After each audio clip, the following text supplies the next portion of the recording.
Assalamualaikum warahmatullahi wabarakatuh. Saya Fadila Nurasana, NPM 247828042. Nah, pada video kali ini saya akan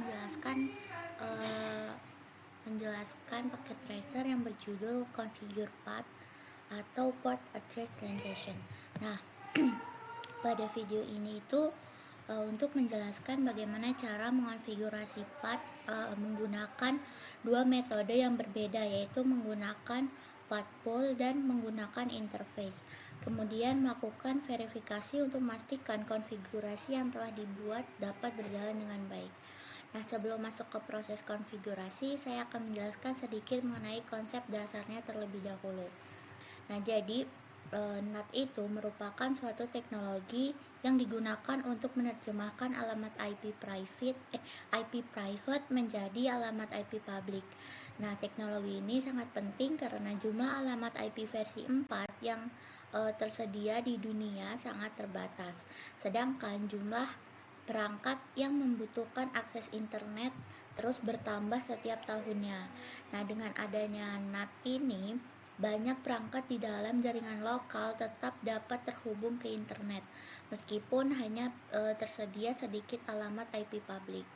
Nah, pada video ini kita menggunakan salah satu jenis NAT, yaitu PAT atau Port Address Translation. Nah, PAT ini sering juga disebut NAT overload karena memungkinkan banyak perangkat menggunakan satu alamat IP public secara bersamaan.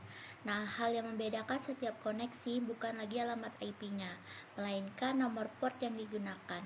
Jadi, walaupun seluruh perangkat terlihat menggunakan alamat IP public yang sama, router tetap dapat mengetahui data tersebut harus dikirim kembali ke perangkat yang mana karena setiap koneksi memiliki nomor port yang berbeda.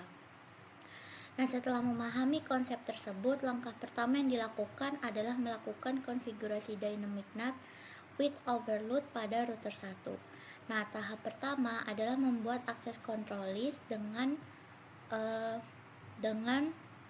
perintah akses list 1 permit, terus masukin IP-nya yaitu 172.16.0.0 lalu 0.0.255.255. Nah, CL ini berfungsi untuk menentukan jaringan mana yang akan diterjemahkan oleh NAT. Nah, pada konfigurasi ini seluruh perangkat yang berbeda pada jaringan 172.16.0/16 itu diizinkan menggunakan layanan NAT ketika mengakses jaringan luar. Jadi hanya perangkat yang termasuk ke dalam jaringan tersebut yang nantinya akan mengalami proses translasi alamat IP. Nah, langkah berikutnya itu membuat NAT pool menggunakan perintah IP NAT pool. Ini pool, terus pool name-nya, lalu IP-nya itu 209.165.200.233. Terus 209.165.200.234, netmax-nya 255.255.255.252. Nah, NAT pool ini merupakan sekumpulan alamat IP public yang disediakan agar dapat digunakan oleh router ketika menerjemahkan alamat IP private. Nah, di sini hanya tersedia dua alamat IP public yang dapat digunakan, yaitu 209.165.200.233 sama 209.234. Nah, walaupun jumlah alamat publiknya sangat sedikit, seluruh perangkat ini nantinya tetap dapat mengakses internet karena menggunakan mekanisme PAT.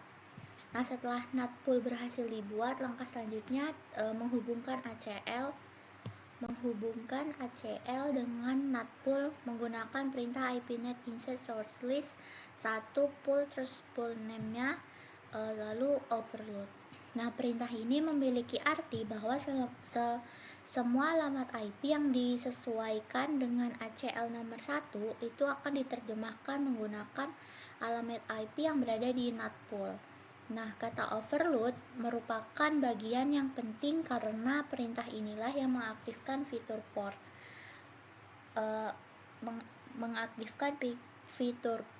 address translation. Dengan adanya overload, Satu alamat IP publik dapat digunakan oleh banyak perangkat secara bersamaan.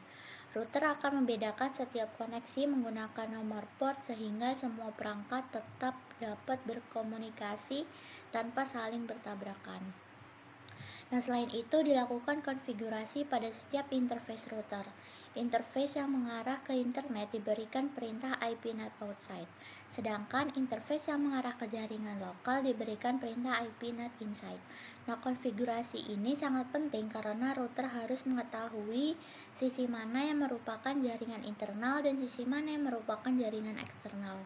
Nah, apabila konfigurasi inside dan outside itu tertukar, maka proses NAT-nya tidak akan dapat berjalan dengan benar. Nah, setelah seluruh konfigurasi selesai dilakukan, tahap berikutnya itu melakukan pengujian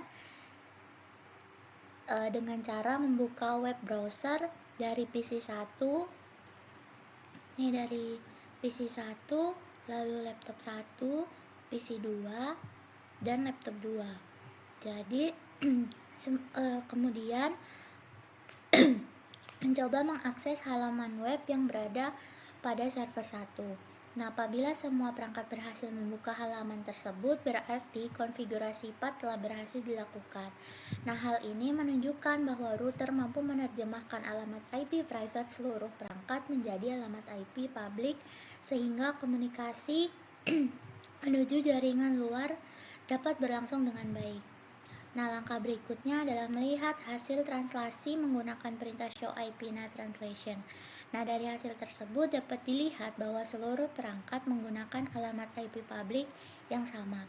Meskipun demikian, setiap koneksi tetap dapat dibedakan karena router memberikan nomor port yang berbeda pada setiap perangkat. Ini alasan mengapa path sering disebut sebagai NAT overload. Nah, Cisco juga menjelaskan bahwa router akan terus menggunakan alamat IP publik yang sama hingga seluruh nomor port yang tersedia telah habis digunakan. Apabila seluruh port sudah tidak tersedia lagi, barulah router akan menggunakan alamat IP berikutnya yang terdapat pada NAT pool. Nah, setelah konfigurasi pada router selesai, lanjut konfigurasi di router 2. Nah, perbedaannya itu di router 2 tidak menggunakan NAT pool. Nah, tapi langkah pertama itu tetap membuat ACL, dan ACL ini berfungsi untuk menentukan jaringan internal mana yang akan diterjemahkan oleh NAT. Nah, selanjutnya digunakan perintah IP NAT inside source list 2 interface S0/1/1 overload. Nah, ini berbeda dengan konfigurasi sebelumnya. Kali ini router itu tidak mengambil alamat IP dan NAT pool, melainkan langsung menggunakan alamat IP yang dimiliki oleh interface serial yang terhubung ke internet. Cara ini lebih sederhana karena administrator tidak perlu lagi membuat kumpulan alamat IP publik. Nah, router itu akan otomatis menggunakan alamat IP pada interface tersebut sebagai alamat translasi untuk seluruh perangkat jaringan lokal. Nah, setelah dikonfigurasi, tahap selanjutnya itu melakukan pengujian di PC3, laptop 3, lalu PC4 dan laptop 4, dan mencoba mengakses ke halaman web yang berada pada server 1. Nah, seluruh perangkat itu berhasil terhubung sehingga dapat disimpulkan bahwa konfigurasi path menggunakan interface sudah berjalan dengan baik. Kemudian dilakukan pengecekan menggunakan perintah show IP NAT translation. Hasil yang ditampilkan menunjukkan bahwa alamat IP private berhasil diterjemahkan menjadi alamat IP public milik interface router. Nah, setelah itu dilakukan perbandingan static NAT antara router 1 dan router 2. Nah, pada router 1 terdapat dynamic mapping karena router menggunakan NAT pool, sedangkan di router 2 tidak terdapat dynamic mapping karena router langsung menggunakan alamat IP yang terdapat pada interface. Nah, walaupun demikian, proses transaksi tetap berjalan normal karena path tidak selalu memerlukan NAT pool apabila menggunakan metode interface.